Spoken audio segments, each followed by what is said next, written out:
Okay, so welcome back, everybody. This is the Road to Waifu. I'm your co-host Morgan, and this is my co-host Eric, I exist in space.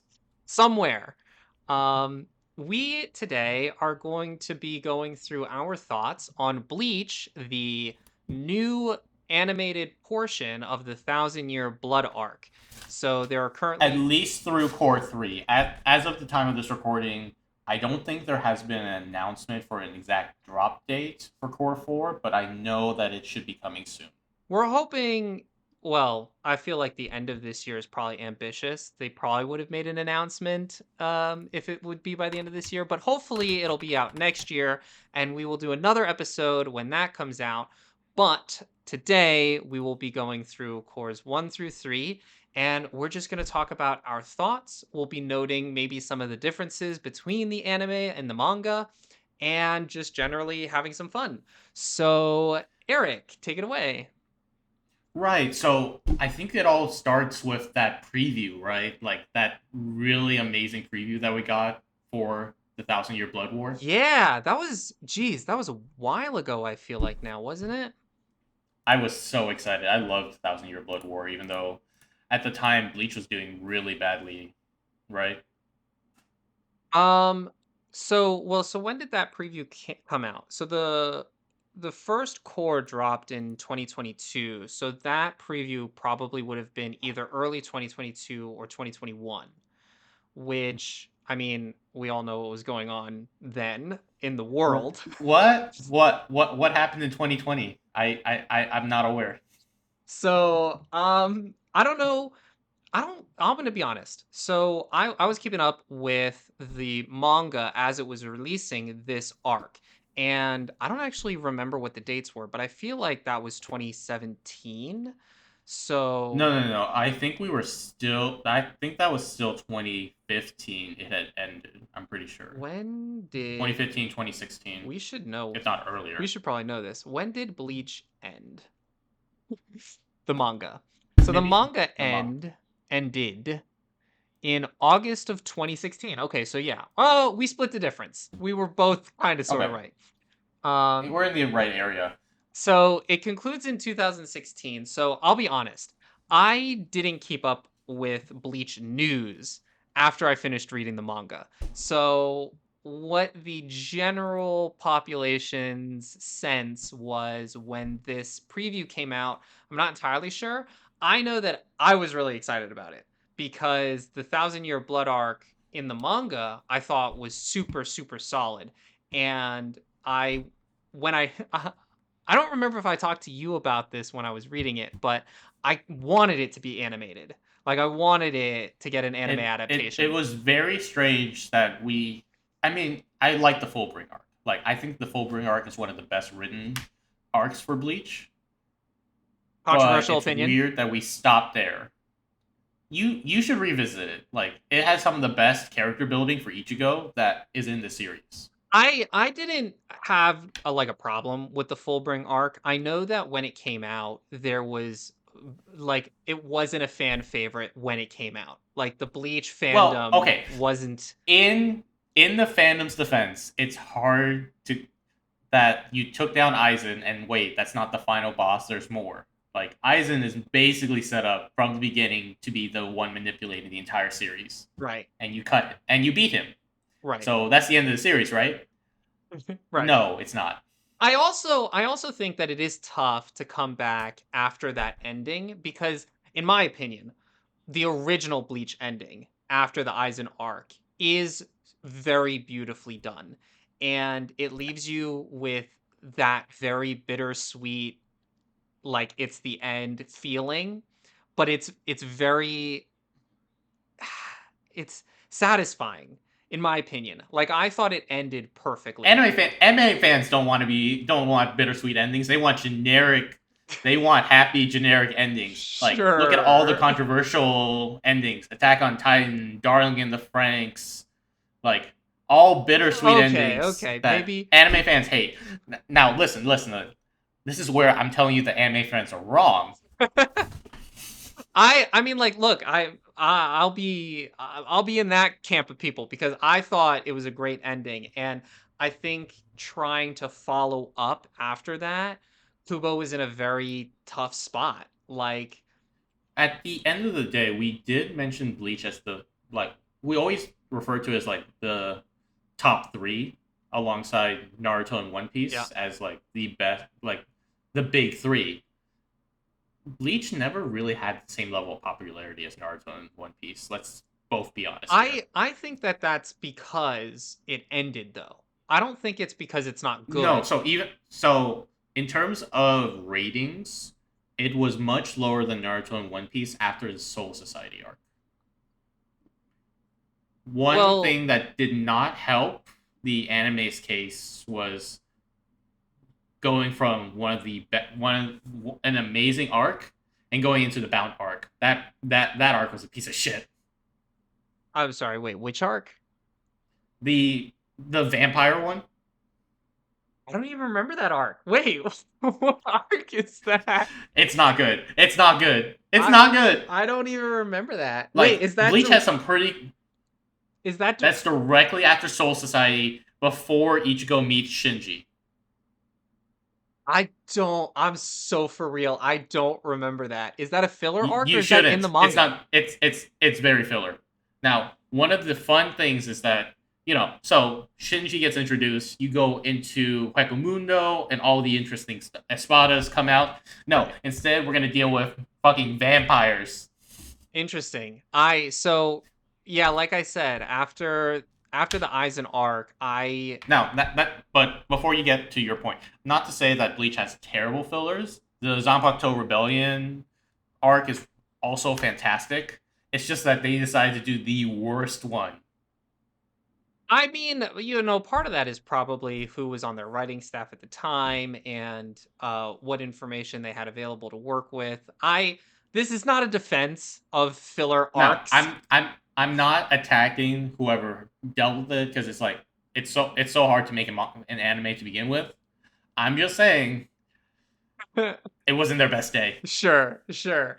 I mean, I believe you because like I said, I don't even know what arc you're talking about. After the Aizen arc concludes, I stopped watching the anime. I did continue reading the manga. So if that's an anime filler arc, then I don't know it. But that's yeah, I mean like anything following the Aizen arc is going to be directly compared to how that concluded. So that's always going to be rough.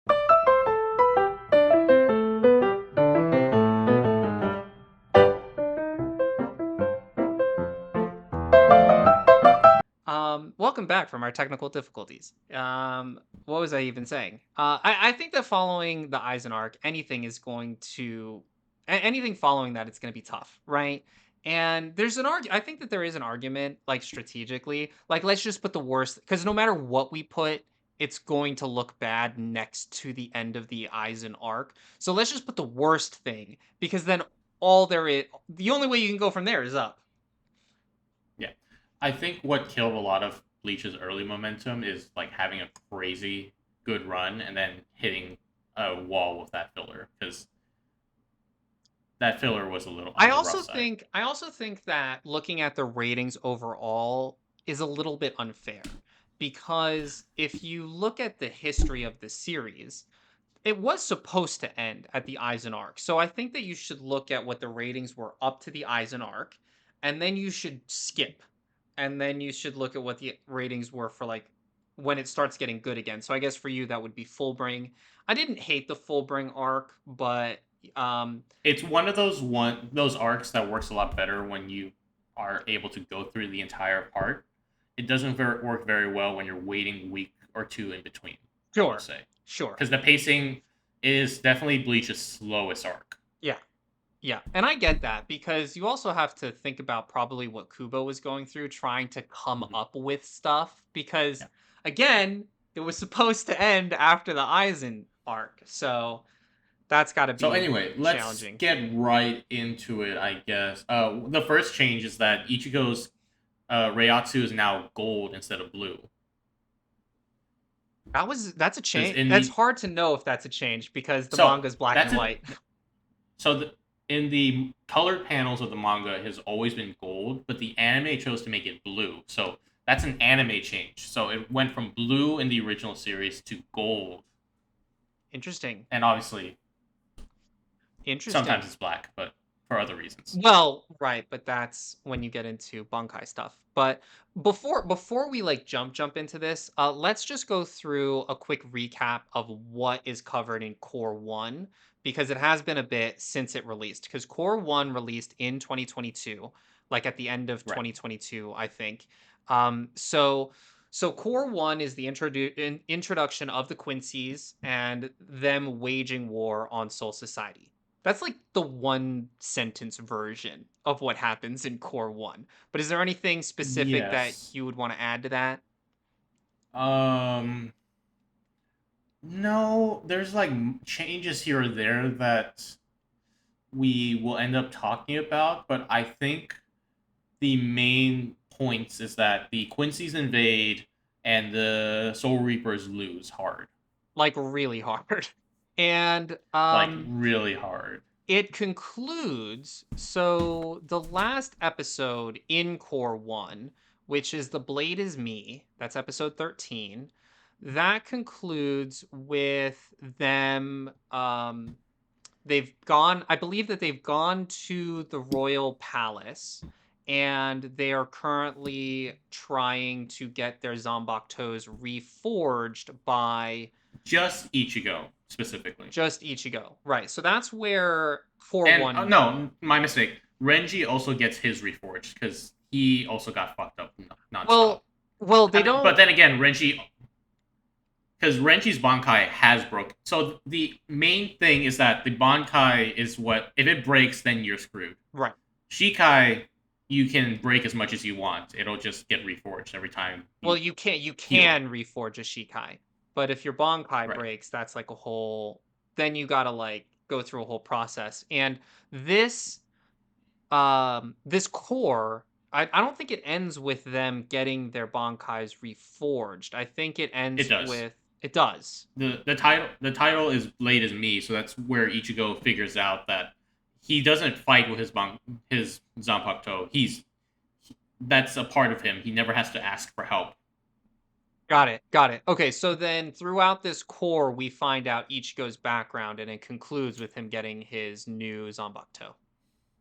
Correct. Because we also get the background of his dad here, right? Because he has to figure out who he is. Yeah, so if we're remembering this correct and the core ends with him getting his new Zanbakuto, then yes, we find out all of his backstory. We find out about his mom. We find out about how his dad is the exact opposite of his mom, who is a Quincy who has been holified. So his dad is a human soul reaper, and he is now all of those things, which is why Yes. He Yuhabaha needs is him. Bleach Jesus.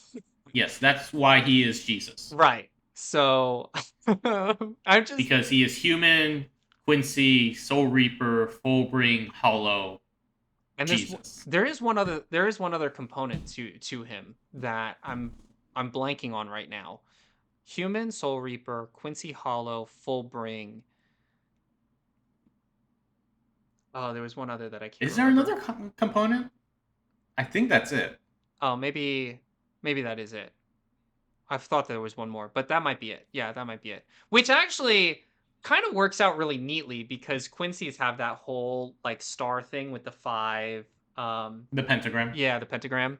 So that's quite. And I mean, like, and this might be. I don't know if this is something that they will address in the anime, but as far as the manga is concerned, when they get to this arc, they never talk about the fact that he is a Fullbringer. Like, it never comes up. It doesn't. It's because the power sort of like becomes a part of him. The weird thing about Fullbring powers is that they're not necessarily distinct from other powers. Because Chad and Orihime are Fullbring, technically. That is true. They are.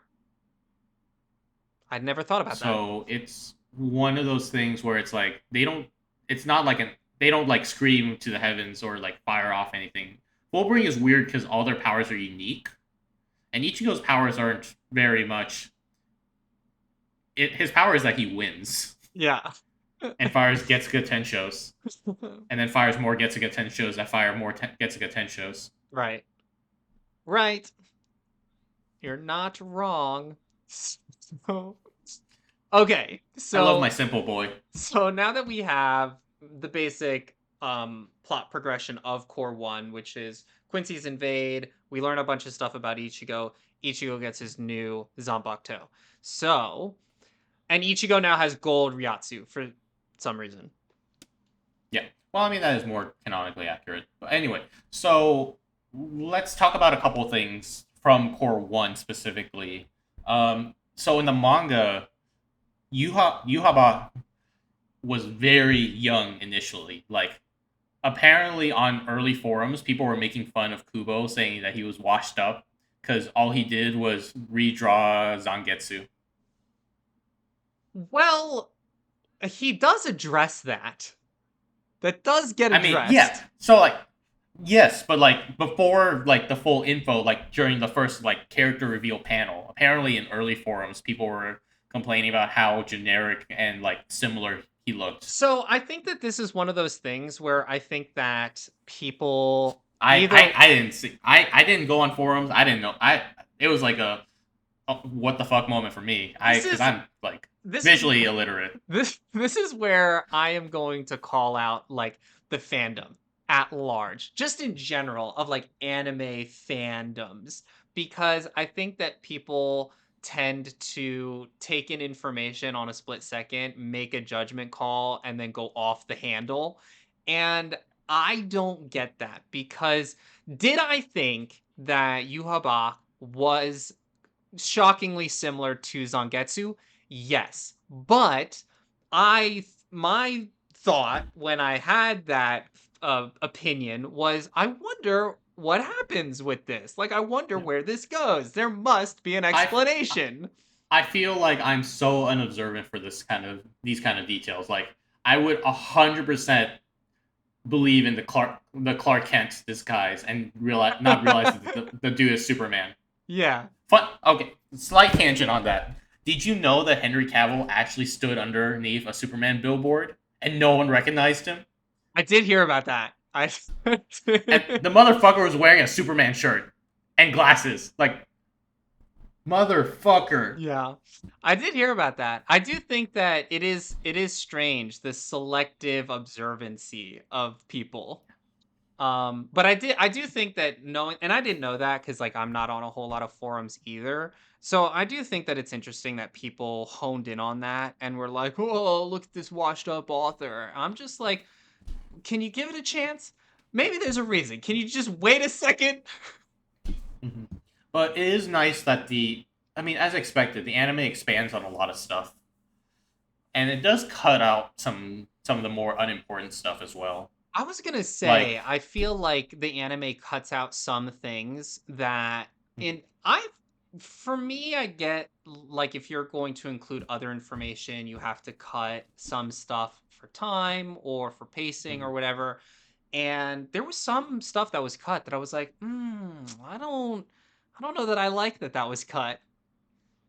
for example, There was a little bit more care given to when like Renji gets his new Bankai or his new Zanbakuto back. There's like a little bit more care given to him reconnecting with his Zanbakuto spirit. There's a little bit more time I think given to um Kenpachi when he's becoming the when he's truly becoming the next Kenpachi. I actually find that particular point interesting because the anime actually spans on his role before then.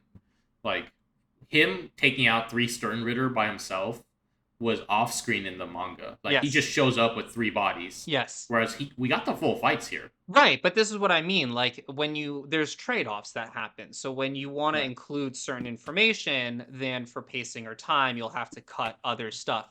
So do I agree overall with the choice? Short answer, probably yes. Am I a little bit bummed that that particular part is cut out?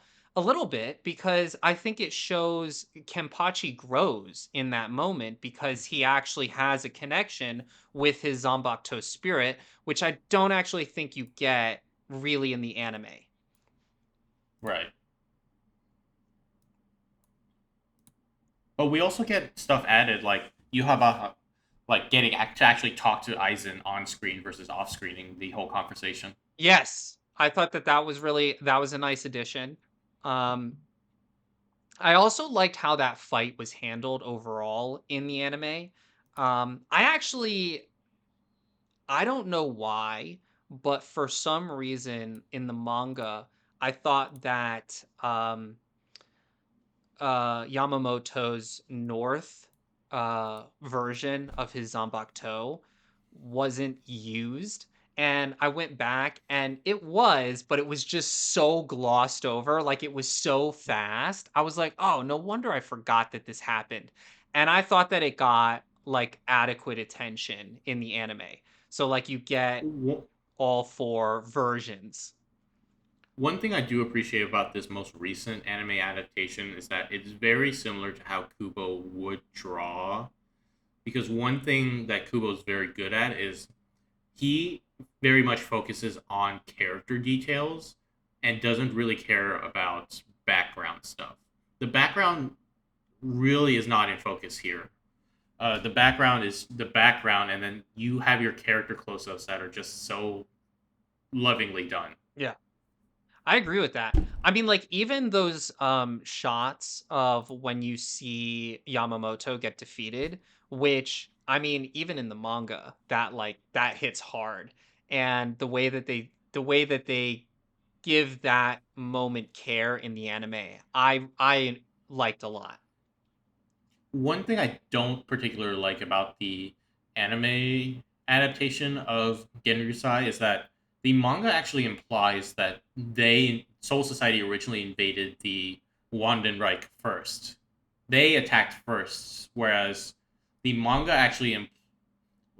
anime seems to imply that the Quincy's actually invaded Soul Society first, and then they survived the attack and then attacked back.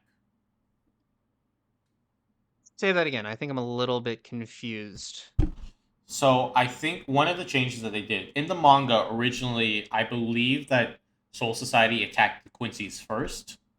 Yes. So in the manga, the Soul Reapers have a whole like Yamamoto has a whole thing where he's like the Quincy's are throwing things out of balance. We've tried talking to them and trying to solve the issue several times before and Right. we just can't come to a compromise. So he launches an attack to essentially eliminate all of the Quincy's. So that's what happens in the manga. Where Whereas the anime, it seems to imply that the Quincy's attacked first Yeah. instead. Yes. So in terms of, because the one thing about Soul Society is that it should be pretty ruthless. It's only changed because Ichigo showed up. Before then, Soul Society was ruthless. So I don't quite agree with the. I don't know the lesser term for it, but almost character assassination of like, hey, Genryusai is kind of a dick when he's younger.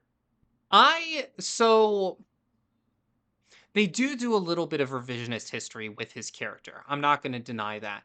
I don't know that I would 100% agree that they imply that the Quincy's attack first because you do get a little bit of the history where the Right. Quincy's talk about why they're doing this. And they talk about the subjugation of the Soul Reapers. They talk about how they were exiled from Soul Society and relegated to the shadows. So I don't know that it's unwarranted that they attack, but I do agree that it's a little bit weird that we've scrubbed from the history books in the anime that there was a full-fledged organized attack on the Quincy's by the Soul Reapers.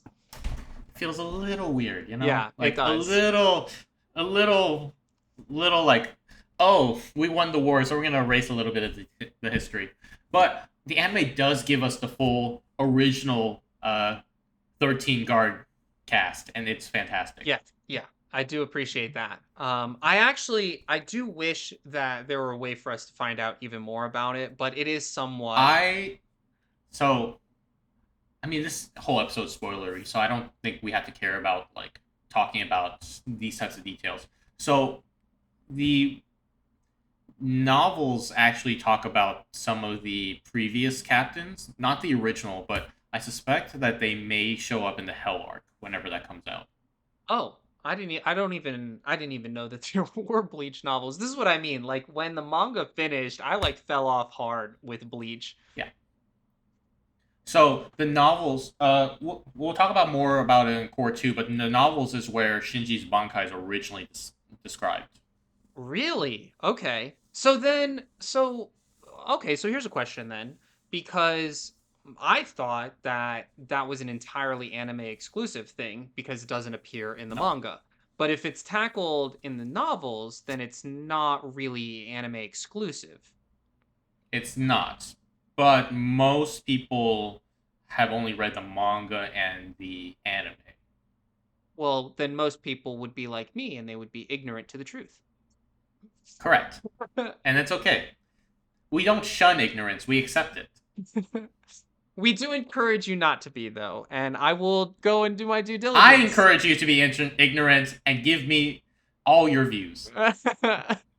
I will, but knowing that now I kind of want to go back and read the novels before at least Core 4 comes out. So if you're like me and you're watching this, go and read the novels before Core 4 comes out. Um, and then I think I guess the only other one I want to talk about in terms of core, the main ones that I want to talk about in core one would be the Rukia butt scene because I know the internet was just foaming at the mouth. The Rukia butt scene. So in the manga originally, when they were covering at the palace in the hot springs, Hmm. Ichigo's resting, and then he sees Renji's head come up, and he's like, Oh, "Oh, a pineapple!" And then Rikio's butt shows up, and I forget his name, but the uh, royal guard, he's like, "You're not gonna say a peach," and it's just like a fun yeah. scene. So one thing was that people complained about how, oh, they're cutting out all the perverted stuff. This anime is so woke, but at the same time, like they also, I think what they've done is like cut out like specifically the male female, like just the leering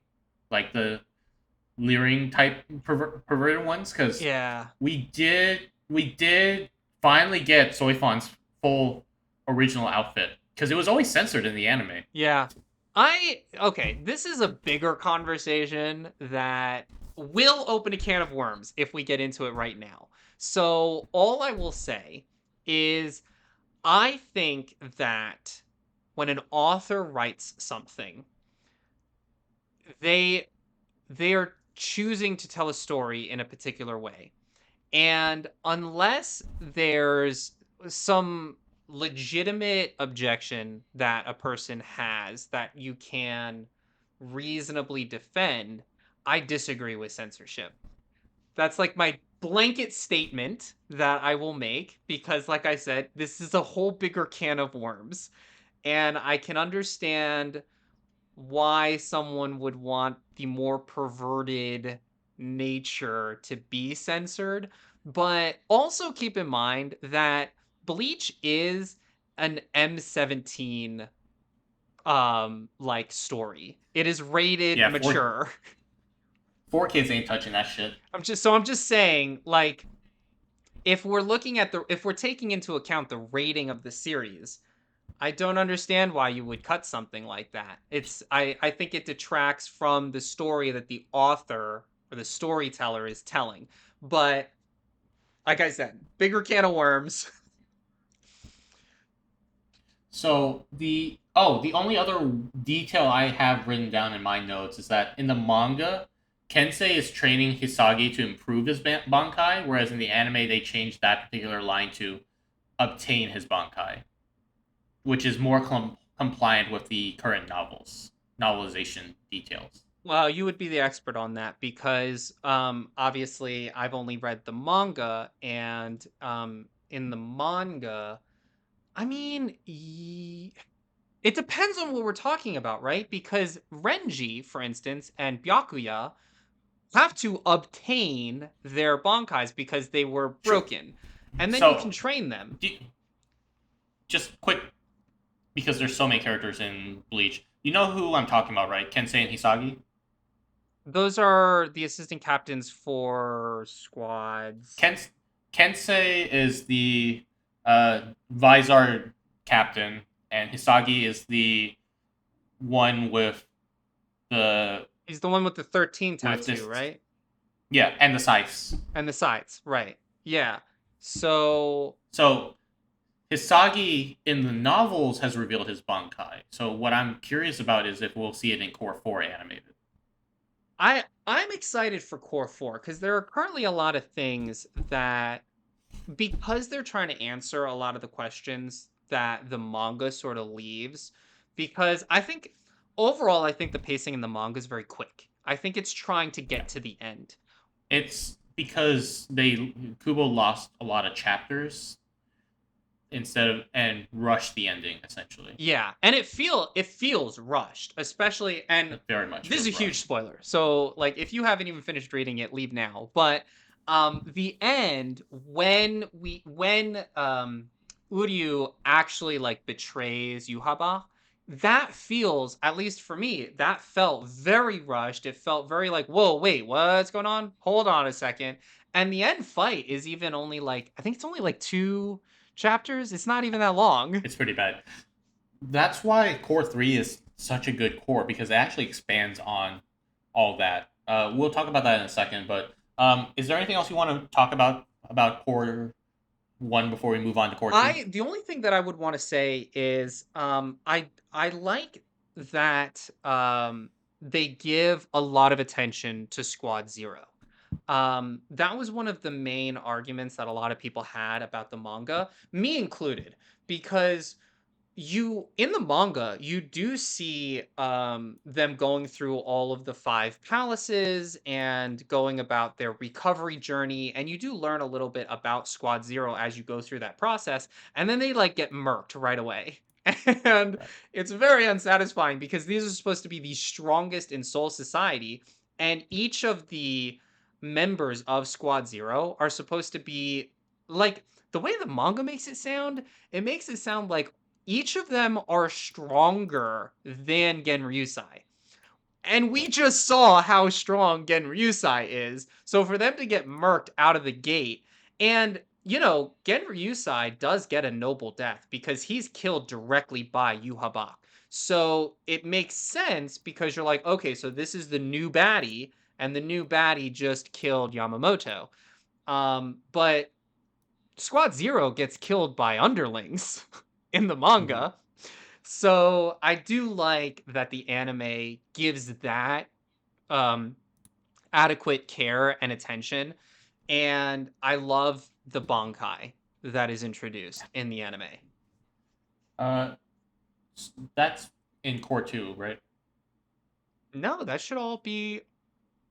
Oh, maybe I am skipping ahead because Yeah, you're that skipping ahead, fight dude. comes after Ichigo has his new Yeah, Bankai. like So squ- the Squad Zero stuff is Core 2, so like yeah, my bad. I'm skipping ahead, but I got all right. excited about So, it. in conclusion, you're done with talking about Core 1. Do you want to go ahead and summarize Core 2 so properly core instead of like so core 2 is when the Quincy's invade the royal palace and have to deal right? with Squad Zero. So that's Well, essentially. they're technically they're also still there's a bit of a break and they invade again for Soul Society. So a lot of smaller fights also are happening at the same time. Right, but the only thing, the main thing that happens is that Squad Zero is trying to defend the Soul King against the Right. Quincy uprising. Oh, dumb thing! I completely forgot. One of the things in that I never understood about the first invasion is that okay, sure, they can steal Bankai. The way that they fight around that is to hollowify their Bankai. Why the hell were the Vizards not already useful? And how, like, they should have been able to just fight without worrying about their Bankai being stolen, Well, theoretically. Well, I think it depends on because and this is a question that's never truly answered is how they steal Bankai. Yeah, it's a bit of Deus Ex Machina. Yeah, so I I think think a part of it is I think it is a component of Yuhabaha's power of taking powers and giving power. So it is a extension of that ability. so and that's a good point because if that's true, because we don't have a canon answer for this question, but if that's true, if it's an extension of Yuha power, then the Wizards aren't safe because his whole thing is that he takes Ryatsu from everybody indiscriminately. Yes, but the thing is, the Vizards aren't safe, but suddenly Urahara has a pill that magically makes it safe. Come on. Well, Urahara, I have problems with Urahara's character just in general. Not like him as a person, like as a character that you can connect with, but as a story device. I have an issue with Urahara's character because he's essentially a catch-all problem solver. And like there's never really a problem that we come up against that Urahara can't solve. Right. So I have a So it's problem just with like, him as a story mechanism. but anyway, complaints aside, main things to talk about. Shinji's Bankai is fantastic.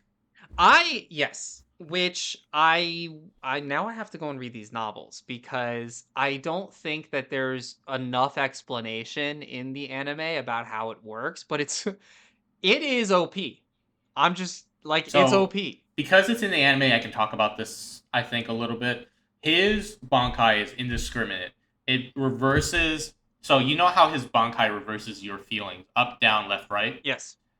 His It's a Bankai very Kabuto type thing. reverses it. It reverses allegiance. So your enemies are now your friends, and your friends are now your enemies. But I also So it also warps your perception of reality. yeah, somewhat. So one of the things is that one of the reasons he can't use it in say against Aizen, yes, Aizen would start killing his allies, but then you as a person have to deal with Genryusai Bankaiing your ass. So It's it a sure as hell wasn't usable. it's And it's one of those that I'm not sure if it's an area of effect that is universal or if it's an area of effect that he can designate. Like that's something that I it wasn't clear is on. it is a it's not universal. There's like I think there is some range, and the reason why he hides in like that flower pod is so that while everyone else is fighting, he's unaffected and out of view essentially. But it's I assume it's some sort of dome, so it's not like he can just direct it somewhere. It's You literally crazy. drop him into a battlefield, and you just wait. It is a crazy ability though. It's I don't know. I mean, like, it's a support type Bankai. Like, it's not Right. offensive, but it's Arguably, it is. well, it's offensive in the sense that yeah, like someone like Gen Ryusai, you'd be able to sort of puppeteer. But Yeah. my question is, would it have worked on Yuhaba? Uh, hard to say Or because even Hoshwald? Or even Hoshwald? Would it have worked on on Hoshwald? paper, yes. In practice, because Vizards always lose, no. They are somewhat of a scapegoat, I feel. Yeah. I mean, their winning record is better than Renji's. That's not fair. Renji tries. That's true. That's so not Shinji's fair. Shinji's biggest weakness is that he doesn't fucking stop talking. Shinji is such a fun character. He is. I I love think it's him. hilarious that his Bankai is arguably one of the strongest. And hypothetically, if he were to train his Bankai, it would become yeah, it could be universal and he could always use it that way. but I feel like if he were to train his Bankai, he may even be able to use it like on a specific I individual. I don't agree with that only because the Bankai should theoretically be the reflection of the soul and your like penultimate ability. The reason that some Bankais do get stronger over time is because they gain their a better sense of self. So like certain people like Byakuya aren't figure out figure out how to boost their Bankai because they are sort of it's always one thing about Bleach is that it's always an inward battle, and it's not like it's almost like more of an inward battle than an external battle I don't because know it's that about a sense of self. I don't know if I agree with that because Soy Hmm. Fan, while her biggest jumps in power are always when she makes some sort of personal discovery, Soy Fan is a character that does actively train her abilities. She has one of the most interesting Bankais because her Shikai is like that perfect assassination, but then her Bankai, her true self, is literally a A hot-headed missile. big Like, dick. sure, but it's like she's training herself to be up an assassin, but in practice, she's more loud-headed than anything else, hot-headed than anything else. I mean, like, yeah, I agree with that. And I think that your Bankai is a reflection of your soul because it is. I mean, like, we get that explanation when they go to the Soul Palace and we find out what Right. Asauchi are and how they mimic the properties of the wielder. But But like Toshiro, his Bankai gets stronger because he's still young. Like that's the thing about like the Bankais. Like when you're at a certain age, I think your Bankai sort of gets finalized. Like But he's even a good example too, because in the span of time between his Bankai being stolen and the second invasion, he also trains his yeah. Shikai, I guess. But it's the same principle where I think that you have a fair point that when you make some sort of inner discovery, you experience an increase in power. But I think that you are also able to train your power because otherwise all of the training montages we get of Ichigo in the original series in the Aizen arc are all pointless because if it's just about Well, personal I discovery. disagree with that because a lot of those was like him coming to terms with the hollow inside of him for the Aizen arc training. Yeah, but it's not well, I guess you can make the argument that the hollow is a part of who he is, but he didn't know that at the time because all he knew at the time was that he was being hollowified. Like he didn't know Right. that the hollow was a part of him. Right, but like that's still the sort of theme of inner discovery almost. Mm, I mean, I don't have a good counter argument, so I guess I would have to concede on that point. But I do But think that it's you can train your Bankai. I still feel that way. mm, um I don't know, disagree? Get in the comments. Get in the Let's see what comments. else. And then as soon as he turns off his Bankai, he gets freaking got by Bambietta because he's a Vizard and automatically has to lose somehow. Like, he did well. There is a legit like if you're fighting right because this happens a couple of times right if you're fight and this technically happens to Renji on a couple of occasions where you think you've defeated your opponent, so you like power down, like Super Saiyan style, you like power down, and then the enemy's not actually dead, so they murk you. Like, you know. Yeah. I love the unfortunate fact is because he didn't do anything in the manga, he he basically just used his best power on a bunch of minions. Yeah. But I mean, like again, to your point, I feel like the Wizards are just heels of the series, which I disagree They with. are. I think that they I could have been I leveraged. do love his relationship with Momo though. He just seemed like after such a toxic relationship, Momo finally has a decent like caring captain. Yeah. I mean, like, She dealt with so much shit in the series. I'm glad that she has like a big brother to look after her now. yeah, I actually think that in the anime, because this isn't as clear in the manga, but in the anime, you do see a lot of those relationships come to fruition. At least I thought so. Like, you see a Yeah. lot of you get a lot of snapshots of assistant captains and even squad members like sort of rallying behind their captains, especially the ones who lose their bankai. And you kind of get a sense of the camaraderie of the 13 court guard. So I do appreciate that about the anime. Um.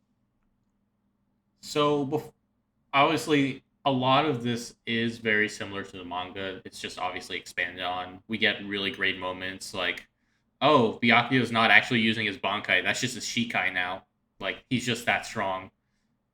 Yeah, that's a good point. We never do see his bankai again, but he does get massively He stronger.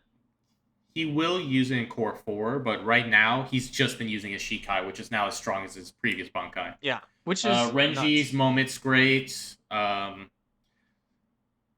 Rukia gets her Bankai in fully animated and not just in Brave Souls. It's fantastic. Which looks Uh, amazing. yeah, That's one that could have gone either way because if they didn't give enough, because budget's always a thing when you animate stuff.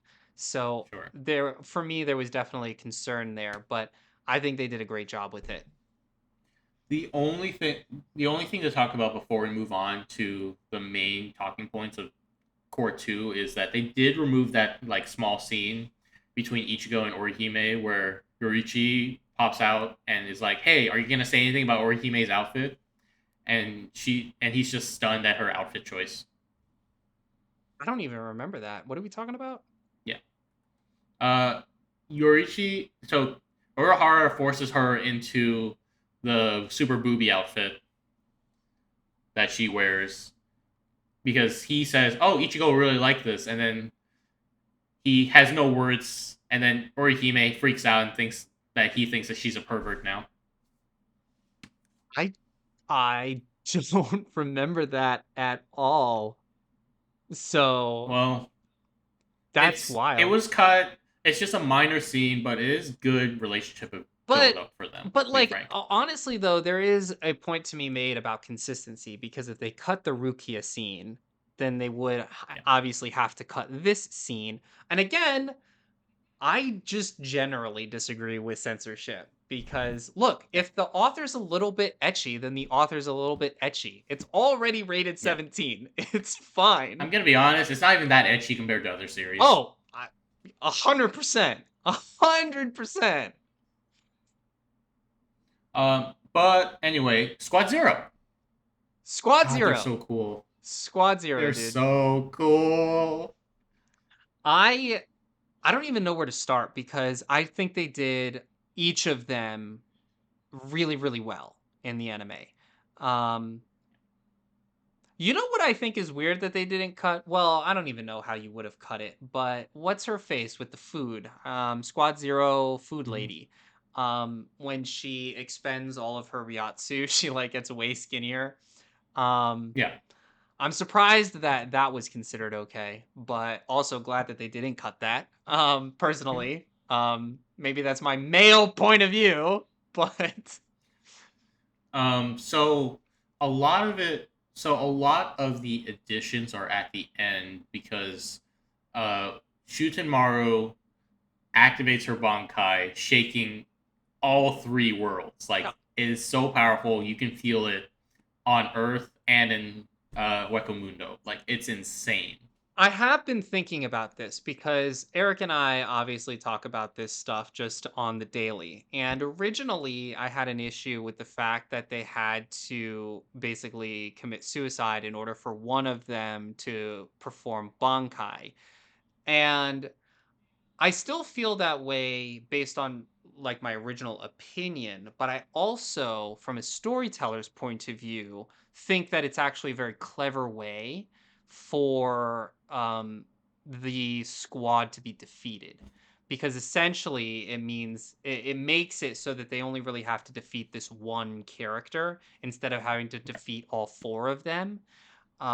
So I still think that it's weird, the blood pact that they have and them sealing their bankais, but I do think it's clever from a storytelling point of view. I disagree with that point only because they've always talked about so much about like the balance between the worlds. The world should always be separated. So that one of them activating their bankai and almost breaking the barriers between the different worlds with just one of them. Imagine if all four fired them off. It's fair. That is a good point. That is a good point. So I'll have to do more thinking on it, but I'm inclined Yeah, to actually lean that way because that is fair. But on the same token, Osho does his Bankai, which isn't technically classified as a Bankai, right. and doesn't shake the world. I think yeah. So it is odd that that didn't happen, but I will say that his bankai is probably one of the weaker ones. Ah, you have to defend that position. It okay. Weaker ones in terms of the difference between his Shikai and his Bankai is so little. Like other people, their Shikai versus Bankai difference is huge.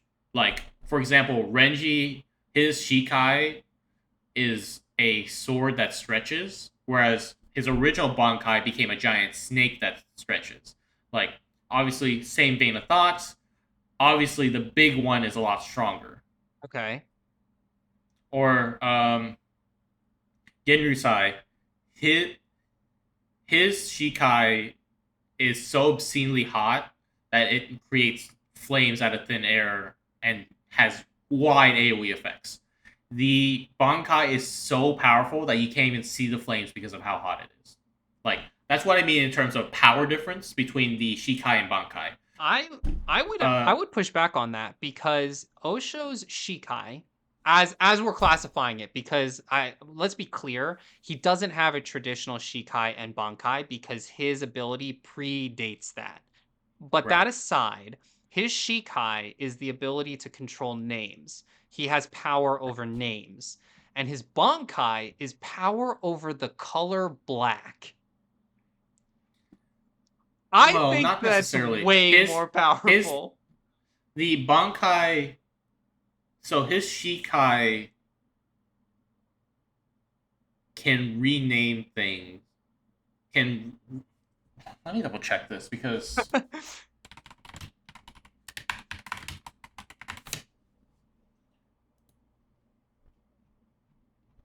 We are both I'm furiously starting to question Googling. myself a little bit. Um,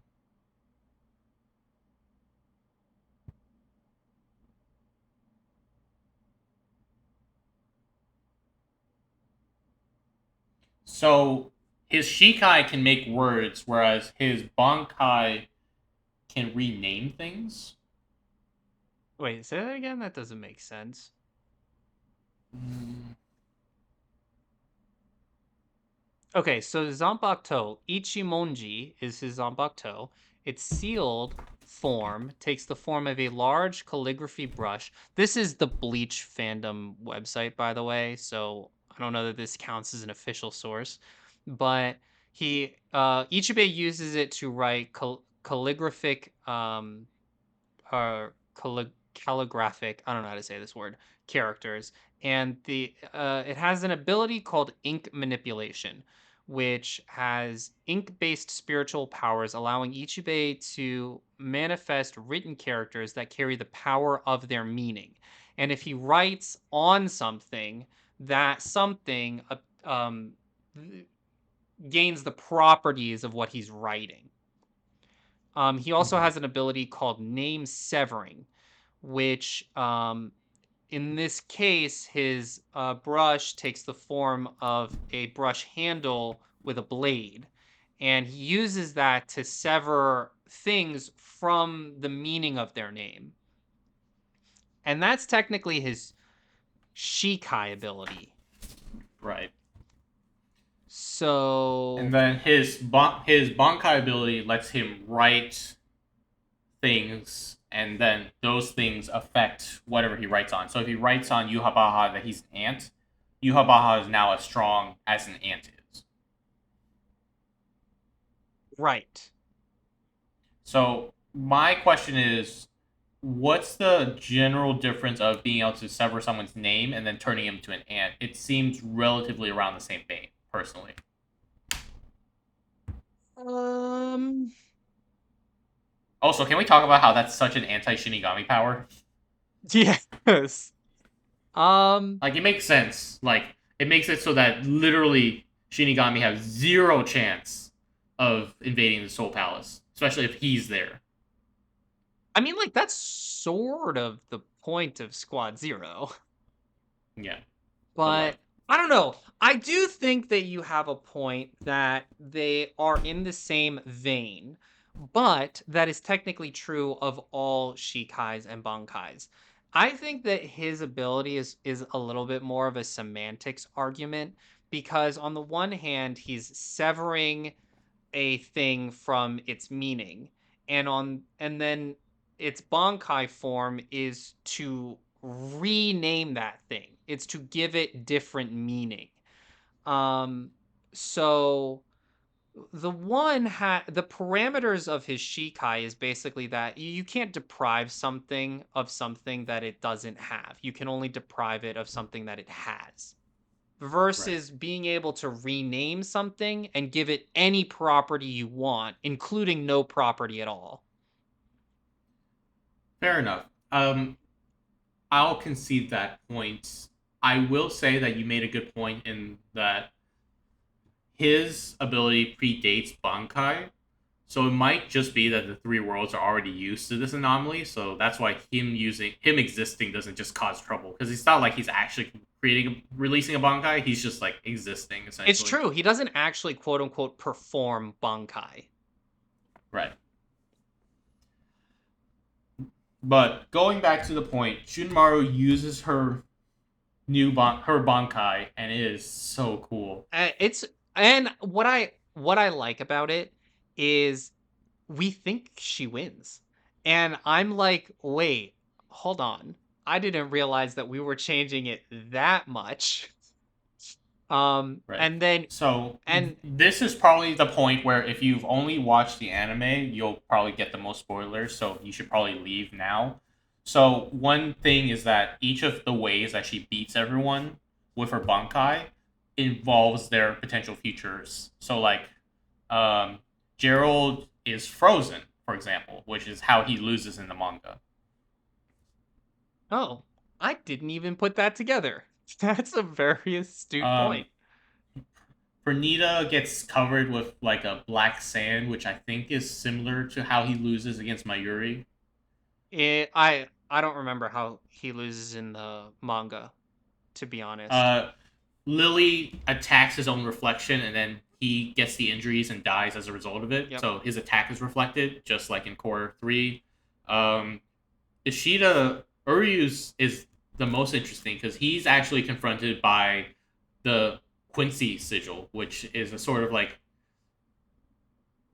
a general hint of like right now he's trying to figure out between his own uh, Allegiance. affiliations and allegiances, and that's his downfall if he chooses the Quincy essentially. Is that his downfall though? Because that's how he beats Shitenmaru. So it's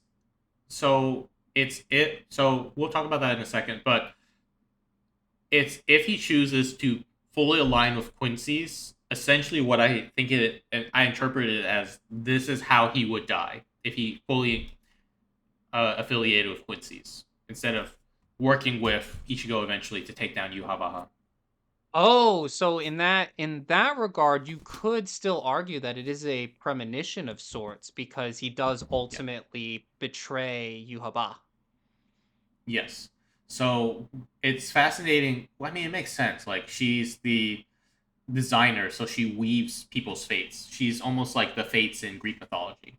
Yeah, I'm also I was thinking about because we had talked before I watched this core that one of Squad Zero's Bankai is revealed. So when I was going into it, I was like, oh, who gets a Bankai?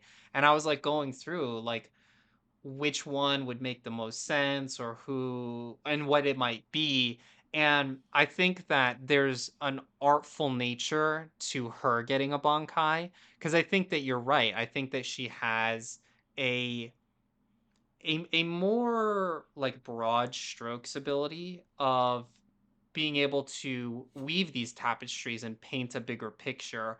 And you see that very distinctly in the way they design her Bankai, because it's those huge, I don't know what they're called, but they're those huge like weaver racks that make clothes and tapestries and stuff. And that's how the Bankai manifests. And ultimately I'm how it s- defeats uh, all of the Quincy's. like we talked about this at the beginning of this episode, but like we were both very disappointed when Thousand Year Blood War didn't get animated back when the anime ended originally. But my god, it was so worth waiting if this is the quality we're getting. It was very very worth it. I agree. I Yeah. I was very happy. Um, Core 2, I mean like Core 3 is also great, but I actually think Core 2 at this present moment is actually my favorite. And I'm very biased towards seeing Squad 0 get the care that it deserved. I disagree only because I really like Core 3, but I totally get that. Um, so should we move on to Core 3? Yes. Let's do Core 3. So we start Core 3 with the revelation that this whole sequence has been Yuhabaha's future sight. Yes. Which is And that nuts. is such a good device of storytelling because we still get to see the action. Like one of the biggest disappointments in the way that Future Sight was used in the manga was Ichigo getting his full Bankai and then it immediately breaking. Yes, I do remember that. That was So weird. what I am looking forward to seeing in Core 4 is that he does get to use it and then it breaks in a future vision, post future vision. Um, I do hope that we get that. I do wonder how that will happen. So Mm-hmm. we'll all have to wait for Core 4. But Right. real quick, let's go through. So Core 3 opens with the Future Vision, and this season, this core covers um how do I summarize Core? It's even hard to summarize Core 3. Um it's like it covers the second invasion. No, no, no. That's Core 2. I would say that this is Uryu's character development arc, if you had to summarize it. Well, but that doesn't like give us the action that happens in it, right? So A little bit. we get okay, so at the end of Core 2, we get Yuha Ba manipulates Ichigo into killing the Soul King. That's the end of Core Correct. 2. So Core No, I 3, think that's isn't that Core 3? hold on. Core because Soul King's still alive when Shuten Maru's still alive, and the Core 2 ends with Shuten Maru essentially killing all the Stern Ritter. Okay. Core 2 ends with Osho with Ichibei giving Yuha Baha the name Black Ant and sending him like he stomps on him to send him back to Mhm. Soul Society. So Core 3 opens with Osho's defeat, and then we get Ichigo killing the Soul King and the um he we get Yuha Baha opens all of his eyes and he transforms the Soul Palace into the War Vault. And then we Yes, get the Soul Reaper invasion of War Vault to try and take back the Soul Palace by killing Yuha Baha. right. Um, so in the anime, Uryu is the one who actually kills off Shuten Maru, In the anime, yes, Uryu kills Shitamaru. whereas again everything was off screen. Well, no, Squad Zero isn't killed off screen in the manga. Yeah, it is. Like No.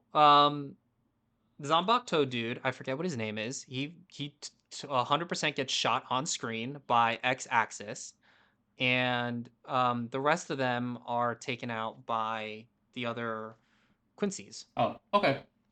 Well, they're got it in the manga, I and will it's I not will as say satisfying. I will say that it happens quickly, but I wouldn't say that it happens off screen. I see. Okay, my mistake. Uh, Yuhabaha versus Ichigo is expanded pretty significantly, and then after Ichigo kills the Soul King, Yuhabaha actually explains why Ichigo specifically had to kill him and why he couldn't do it himself. Right, which is where we get the whole explanation that um Ichigo even awakening his powers was a future sight power of Yuhabaha's, and it's all been Right. a plot in This order is for him to kill the Soul this is King. why Future Sight is such a horrendous storytelling device, because it's like it's if you can see even glimpses in the future, it's such an overpowered power. I don't remember if you recall, but when I was reading the manga as it was coming out, I was texting with you and I was like, there's no way they beat this guy.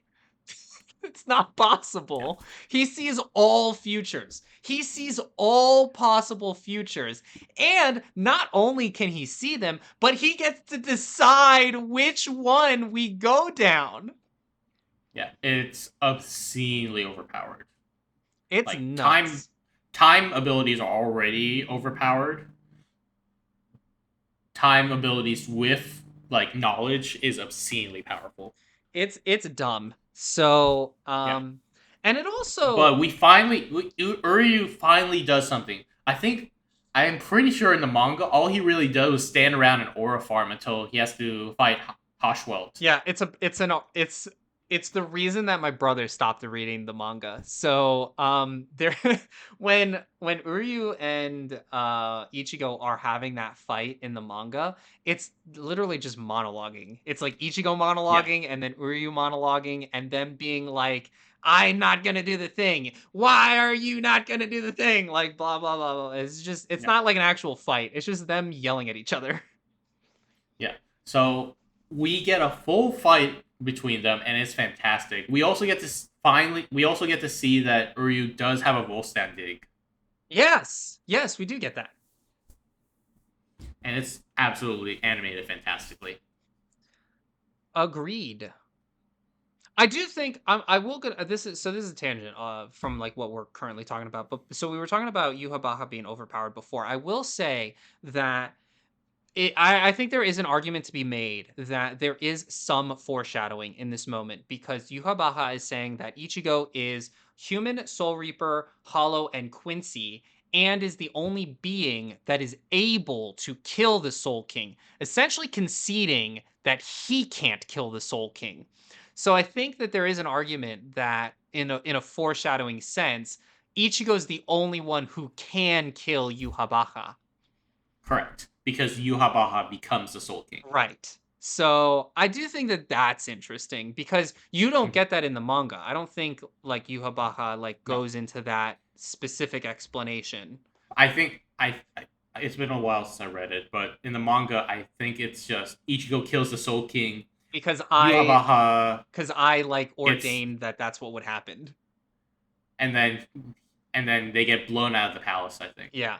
It's not like there's no actual reason other than it happens because I said it will happen. Right. And going along the general line of, oh, Uryu finally does something. He also fights Renji, who surprisingly takes the L once again. I think that Renji gets a lot of hate, but he's No, I love Renji. He's great. His biggest issue is that he fights. He's not as strong as the people he fights. And but I think that I think it's arguable that that is admirable in its own right Yeah. because No, it's great. who else is going up against opponents that they're unlikely to be able to defeat? I mean, there's Chad, but I can't ever imagine Chad losing. That's I Chad. really hope Chad does something. Please let Chad do anything this season. I do take issue with the fact that Orihime and Chad were both instrumental in the Aizen arc. I'm not saying that they had a major role to play in the final battle, but they are quintessential in the journey to defeating Aizen. And they What I do did like nothing. about what I did like about the anime is that it does bring everyone back together. It's the original Soul Society squad plus Rukia. But they don't. My issue, I think that there is nostalgia factor in that, but I also think that there could have But at the same been, time, do something with yeah, them. like Like use them. Like Orihime has one of the most busted healing abilities because her ability is essentially a time ability. She can revert someone back to before an injury happened. You're telling me you can't do anything with that? she also rejects realities, so she can repel any attack so long as she believes she can. It's obscenely It's overpowered. so I like genuinely I'm like let if we took this to its logical conclusion, she could defend against Yuha powers. I want to make a prediction here and now that the fight between Yuhabaha and Ichigo is so intense that the barrier between the three worlds breaks, and Orihime is the one to fix it. I'm making the prediction now, Mhm. and in about a year after this is publicized, you will know that I'm right. That's a strong prediction. Um And I think it that's an will be intriguing Chad idea. that physically holds the worlds separated while Orihime tries to fix it because Chad is that much of a monster. I Because I can't imagine him losing. Chad, like, I think Chad could definitely use a little bit more love for sure. That is a wild He because the he question now becomes who is Chad that he would be able to have that ability? Because right now he's just a fullbringer. He's just a human with spiritual powers. why does he need to be special? He's just special in his own way.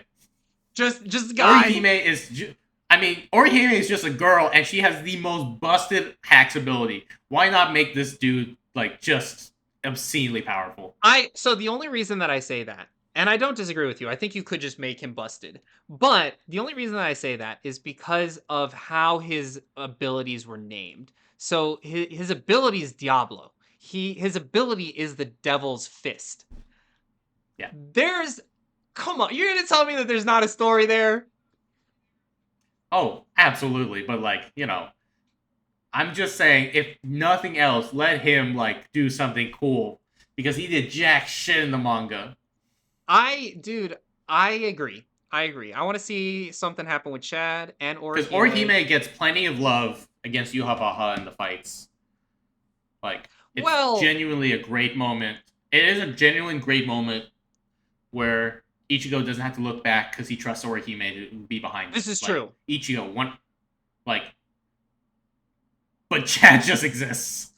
This is true. I do think that there is a certain amount of care given to Orihime as a support role because you do get that one cool frame where Ichigo is going for Yuhabaha and then you get Orihime coming out the side doing a protection, Yeah. whatever. But yeah, Chad doesn't do anything. And like not for nothing, but it is tough. But if you can fit Renji into the equation, then you can fit Even you're Chad. discounting him. Even you're discounting I'm him. just saying, like, if Renji can fight next to Ichigo, and it makes Yeah. sense, even if Renji isn't as strong as Ichigo, then you can get Chad in the fight. That's all I'm saying. Yeah. Uh, Lily seems to suspect Uryu of being a traitor versus back in the manga, he just a lot of the Quincy's just exist and just do whatever. Like they're kind of minions in the manga. I do like that the Quincy's certain ones of the Quincy's get more flushed out personalities. Mhm. I do think that and And Uryu like thinks about his grandpa and like we see that sort of internal conflict yeah, right now. So that's also pretty nice. yeah. I do think that how I don't recall how it happened specifically in the manga, but I remember there being limitations to Haschwalt's ability. It's Mhm. not a one for one swap. Like it's not like when Yuhabaha is asleep that Haschwalt is Yuhabaha. In the Right. manga, there's a limitation to how much of Yuha power Haschwalt has. In the anime, it is a one for one swap. And I don't know that I like that. It's I don't think it was ever really expanded upon, so I can't say for sure in the manga.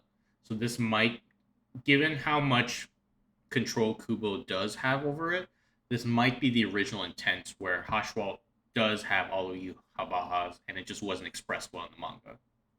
I'll have to go back and reread it because I feel like I remember there being a limitation, and Mhm. it's not. We can talk about it during the Core 4 episode. It's fine. We could, yeah, we could. We can table that for now. But I do remember Mhm. having that thought of being like, wait, I don't remember Haschwalt having those eyes in the manga.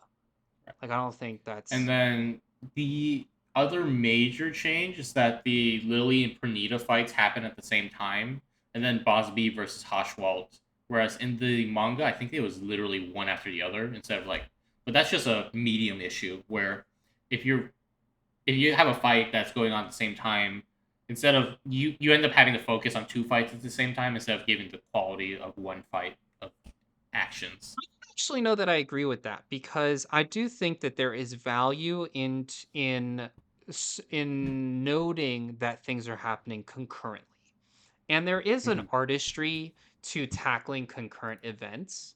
So I don't know that you have to necessarily do them one at a time so much as finding ways to switch between events in a way that makes sense. And I think that this is Right. something that plagues a lot of writing in general is when you have concurrent events, it is challenging like how do you tackle these? Do you do it one at a time and then afterwards just say, "By the way, all of that happened at the same time?" Or do you sort of switch between events as it makes sense? My opinion Mhm. generally is you switch between events because otherwise you don't get Right. the feeling that it is concurrent. It's like this is Mhm. happening, then this is happening, then this is happening. Yeah. Oh, by the way, smush all those things together. They were happening all at the same time. Like I don't me personally, I So don't like that style. style decision aside, we finally got Kyoraku's Bankai on screen, and it was so cool. I really liked Kyora. Oh, this is another thing that I wasn't sure if it was anime exclusive or if it was in the manga, which was I know that X-axis goes like God mode or whatever. He like turns Right. into the bird thing. But what I wasn't sure about is those shots afterwards where he's like essentially exploded and rains down to Soul Society. And then there's a bunch of mini birds in Soul Society. Do you remember that scene? I do. I can't remember if that's new or not. It remind me. It's been a quick minute since I watched Core 3. What happens to the bird people? Do they just get gutted by Aizen? Yeah, yes, essentially. Yeah. With his spirit, he doesn't even really fight them. It's just his spiritual pressure kind of like murks them. Literal aura farming. Yeah. So Like, I don't remember that in the manga. I did like it because in the manga, you see Aizen is like part of it, but once you get to the Soul Palace, he essentially is not part of it anymore. So I do right. like this nod to be like, oh, by the way, guys, Aizen's still in that chair. Like Yeah. he's still It. not locked up. I can't remember if that was in the manga, but I will say that yeah, Aizen's been saying the whole time. You'd think he'd be a little cramped by now. Maybe that's why he can't stand up because he's so cramped. Maybe. Like, Um, you felt it before. Like when you sat for like a few hours and then you get up and you just feel every single yeah. bone in your body because we're old now. I fucking hate that we're old. Because we're old now. Guys, I don't agree with that classification. Eric and I are the same age. I just don't agree with that. Did aren't wait if I remind me In undergrad, you were convinced that by now you'd be successful and you'd be happy dying. Do you feel that way still? I want to die young. That is still my opinion. I I don't classify myself as old quite yet, so that dream is still alive. Okay. Um, But I'm gonna make a prediction, and this is a soft prediction because this is more of a wish than a prediction. But I want Aizen involved in the final fight. I mean, he was technically, but yeah, a little more involvement would Yeah, be nice. I want Aizen involved in the final fight. That's my. Show us the Bankai. Pull out your Bankai. We've seen his Bankai. Unless his Bankai's No, we haven't. different. Aizen's? Yeah. Dude, Yeah. there's a whole scene in the original arc where Aizen's like, I showed the whole Squad 1 my Bankai because I needed to in order to control how this all plays out. Because he also has like a time ability. Yes. So, but his no. So that's his Shikai. Now I have to fact check myself. Hold on. Aizen Bankai question Yeah. mark? That obscene power is just a Shikai. No. No, it's not. I am right. And it's oh no, I was wrong that it's a time ability, but it is his Bankai. It's the ability to affect the five senses and control someone's perception. That's a Shikai dog. Okay, wait. I'm on the Bleach wiki.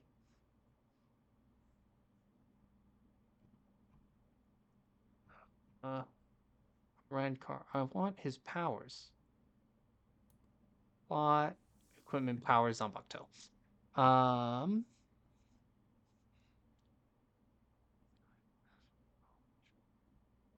Spiritual power, masterful Kido master, Shunpo master. Zanbakuto. Shikai. The release command Shatter is spoken to activate and deactivate the Shikai. The word sealed. Shikai ability is called Kanzen Saimin. Shikai ability to control the five senses, allowing Aizen to make his enemies misperceive everything about someone or something. Bankai not revealed. Okay. That's Shikai. wild. Obscene Shikai. There how does one make that better? I do not know. That's wild. Okay. I assume that his Bankai is that he reveals he's actually Kubo and writes whatever he wants. No, the Bankai, here's my prediction. This is my prediction. If we do get Aizen in the final battle and we do get his Bankai, it's going to be like a manipulative Bankai. So it's going to be the ability to alter reality. So this is the ability to control the five senses and a person's perception of reality. His Bankai is going to be the ability to actually alter reality. There's no other way. That's my prediction. Yeah.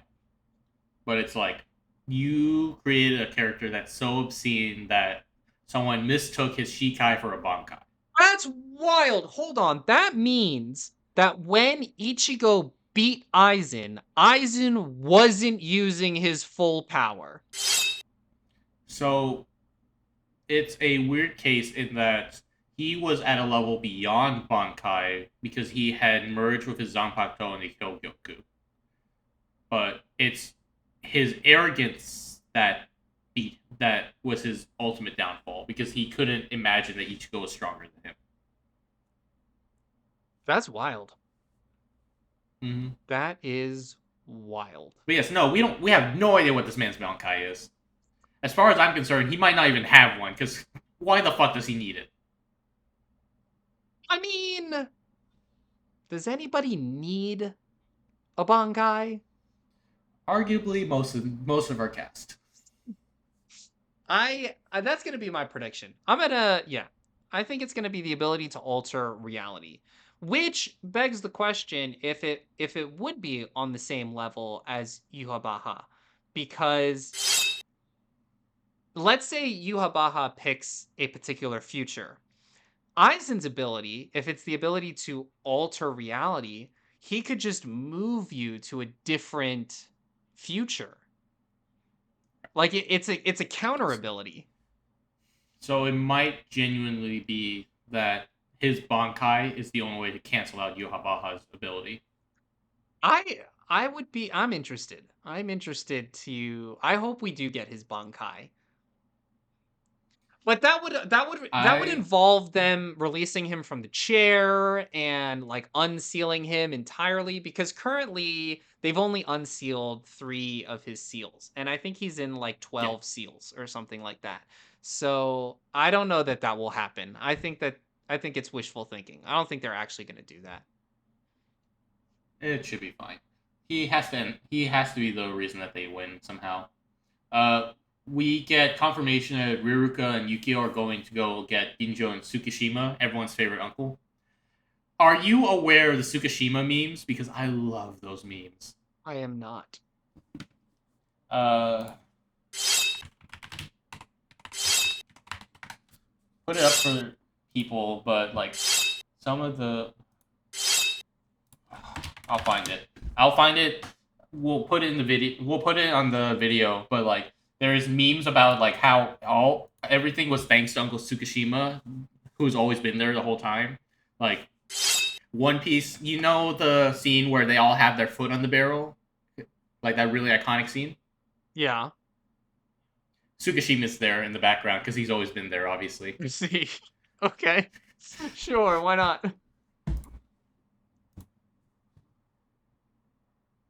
But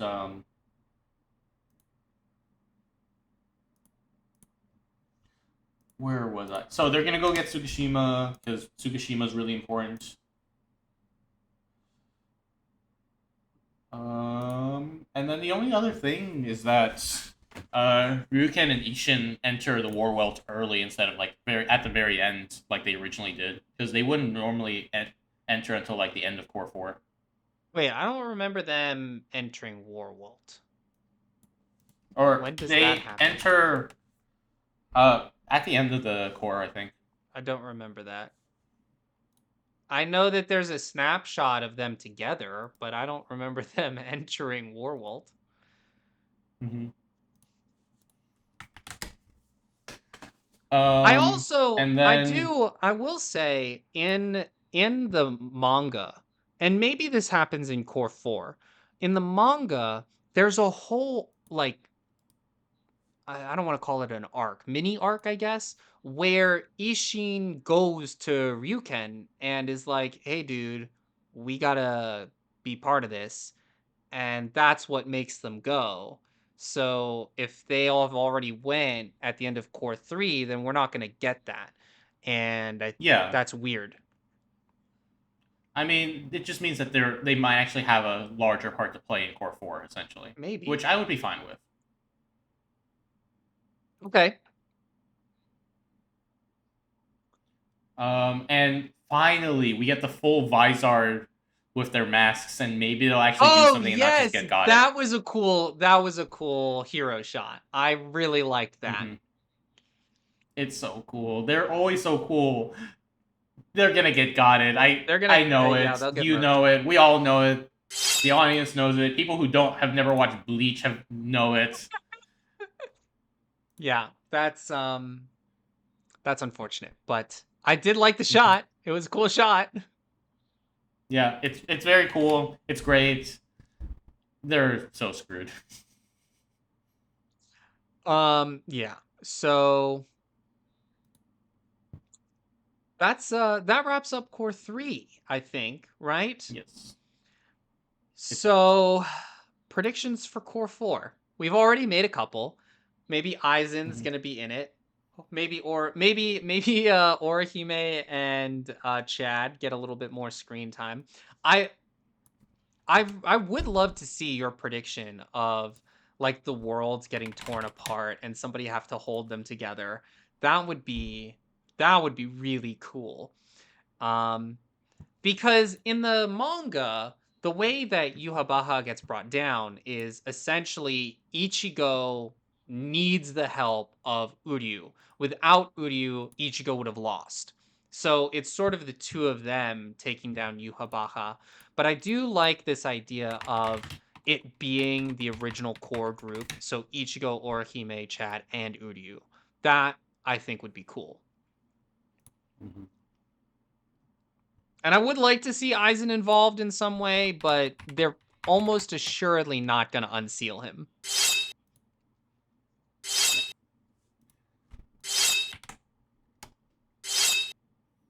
Don't mind me. Now that you've got me into the everything, I'm looking up Tsukishima memes. I got Eric into that. He brought it up, and somehow I got him into that. So Yeah. while Eric looks for Tsukishima memes, thank you so much for watching. We would love to hear your thoughts, your predictions for Core 4 for you Bleach fans out there. And we hope that you'll join us on the road to waifu again in the future. We'll share all the memes in this video, if not at the end. They'll roll during the credits.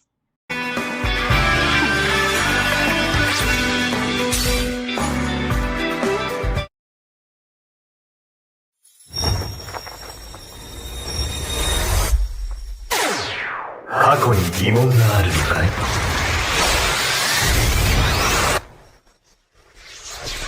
私は死神だ！